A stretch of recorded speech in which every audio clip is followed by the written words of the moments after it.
try to tell you what we just did. Now I need the left side of the room. When I point at y'all, I want y'all to say Comcast. The right side of the room, y'all say Xfinity. And in the back 4 rows, y'all say, give me that. We're gonna do it like 3 times. So 1, 2, 3. Comcast, Xfinity, give me that. I knew the back row would be sleeping. One more time. One more time. Comcast, Xfinity, give me that. Comcast, Xfinity, give me that. All right, y'all need to wake up. That was the theme song for a commercial I'm trying to pitch. Picture this. A woman flipping through a magazine, she sees DirecTV ad, she sees a Dish ad, and she sees an X1 ad. She said, oh, worse, just pop off the paper. Comcast, Xfinity, give me that. Then it cut to a Black Friday mob running into a Walmart, about to go crazy shopping. Then they just stop dead in their tracks. They see a little kiosk with the people trying to sell them the AT&T. They get all discouraged and try to walk away. Then they see our table set up. Comcast, Xfinity, give me that. They get all juiced and rush the kid at the table. So, you know, that's what I'm thinking. I'm going to try to pitch that. You might see that on TV. But for real, though, they don't need my help. Look how big the company is. And that's what I want to talk about, how big the company is. I mean, the Xfinity couch is already practically iconic. And it's been, what, 2 years since we started calling it that? And then you just look at all the things we had, like the X1. What's that going to do for us? Like, it's just, sky's the limit with that. But under that same umbrella right there is X1, you got the DVR, the Any Room, Any Play, Business Class, under this one umbrella. I feel bad for ADT right now because that's not all under this umbrella. You got USA, Bravo, The Tonight Show, Saturday Night Live, The Voice, The Couch, The Peacock, The Theme Park, Comcast, Universal, all under this umbrella. Let's see, we're gonna put that over here for a second. Look up. There's no glass ceiling here. Sky's the limit. There's one thing I know about everybody in this room, is you're not afraid of heights. It's all about the work you put in. And you know, they promote from within, and that's what's a beautiful thing about this company. You don't have to take it from me, because the proof is all around you.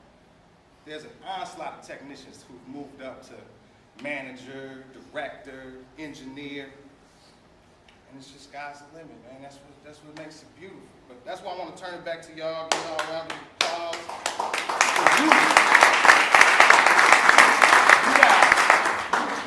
I want to keep the business going. They said we got the hardest job in the company, and it's true. Because I know some of you out there who try to get your friends hired. They come on, throw on the belt, get up that pole, they come down.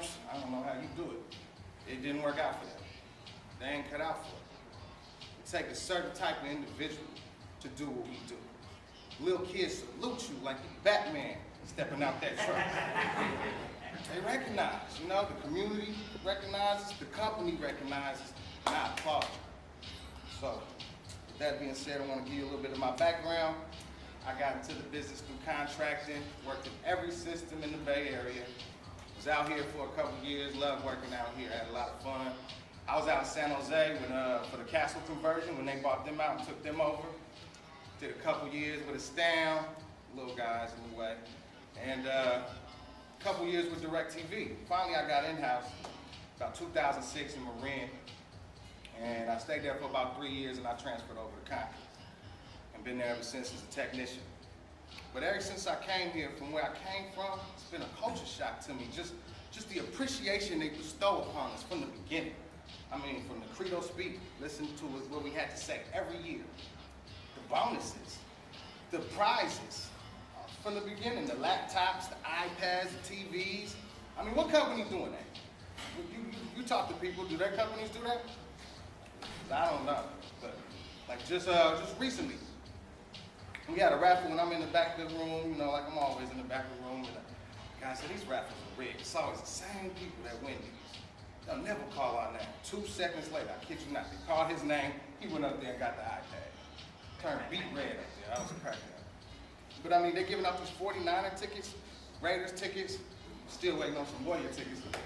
But Yeah, so all that stuff is happening. But for me, my thing is I always wanted to go to a fight. I always wanted to go to a professional boxing match. And they had me on floor seats, the Andre Ward fight, sitting next to trainers. And it was crazy because I had the time of my life, but my friend was there with me, and his exact words, he kept saying this all night, stuck in my head. He said, Comcast don't be playing. So the more beers he had, the louder he would get with it. You know, everybody looking at us, Comcast don't be playing, but it dawned on me. I was more in awe of where I was, and he was in awe of how we got there. So all this stuff started clicking, you know what I mean? That flip program, Nelson created, and then we reading this book called 5 Years From Now, Where Do You See Yourself? And so I wrote this essay, I sent it to Nelson, and he liked it, so that's why I'm here today, so I'm gonna share you that with you real quick. 5 years from now, I picture myself as a major contributor to one of the most powerful, innovative, influential companies in existence. Still growing, still expanding, and still in demand. And when I look at some of the characters mentioned in this book, I see a lot of similarities between them and me. Though I may not have the same challenges of a Helen Keller, or the athleticism of Michael Jordan, or the poetic instinct of a Shakespeare. Like them, I too can reach heights that most would say are impossible, unachievable, and unrealistic. But when I look on this book, I get stuck on the title, wondering why is it 5 sound like such a perfect number for this? Maybe because it rhymes with strive or alive. Or maybe because 5 is the halfway point before we get back to 0 and the sequence starts all over again with a fresh start. I don't know. But before I can look 5 years in the future, I have a tendency to go back 5 years ago. I think, where was I? What was I doing? How much have I changed? And who and what were the most important things in my life and where are they now? Then I go 5 years in the future.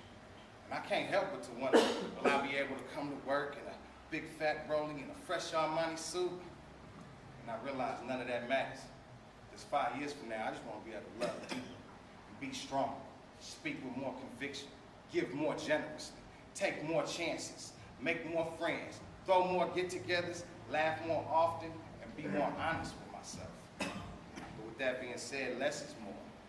So I plan to be less stressed, less in debt, spend less money, waste less time, be less judgmental, and less self-indulged. But I don't want to stop there. I want to dream big.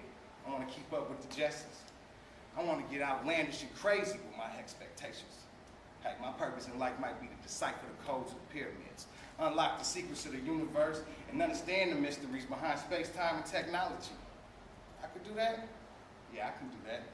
Or I might come with the new advertising slogan for the RNG 150X1 set-top receiver and have that jingle stuck in your head for weeks. Because I see a product like that crushing the competition, allowing me to be a part of something like a new device, something going above and beyond the three-dimensional and high-definition imagery of the day, with an all-holographic interface where you need no television. Imagine that. And some people will hear me say this and ask me, why you say all that, James? I'm going to tell them. To pretend we can dream and believe in anything. And then I'm going to tell everyone else, 5 years from now, I'm just hoping I'm still around. So then, kill a little business plan.